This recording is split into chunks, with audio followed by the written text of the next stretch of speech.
86 anyos na pinakamatandang lechonero sa isang barangay na lechon capital ng Dagupan City, ating kilalanin sa report ni Jewel Fernandez.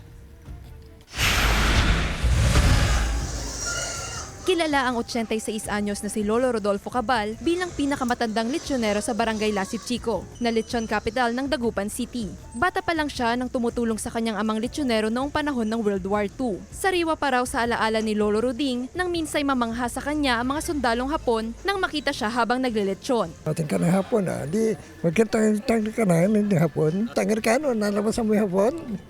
Tangir ka. Babaw ka na. Ang kanyang pagiging lechonero na ipasa niya sa kanyang mga anak at apo, kaya tuloy-tuloy pa rin ang hanap buhay ng mag-anak. Tutuloy ko yan, alam ko niya, kaya ko yun. Bakas pa rin, nag-iikot pa sila. Kuminsan sinasama nga ako sa akin silang tayikot lang. Dahil sa dami ng order ng lechon para sa medianoche, kasama ni Lolo Roding ang kanyang mga kaanak sa paglelechon upang matugunan ang mga order. Hindi na rin daw sila tatanggap ng mga panibagong order dahil pahirapan na raw kasi ang supply ng baboy. Tumaas na rin ang presyo ng lechon bago ang pagdiriwang ng bagong taon. Yung duwa konting supply. Saka sa daming din ng order. Wala makuha ng baboy. Sabi, sobra, taas-taas ng presyo. Halos 3-4 hours, 1/4 yung taas niya. Yung lechon de leche, yung dati-dati 6 lang. Ngayon, 8 na yung lechon de leche. Kasama si Ron Taniedo, Jewel Fernandez, One North Central Luzon.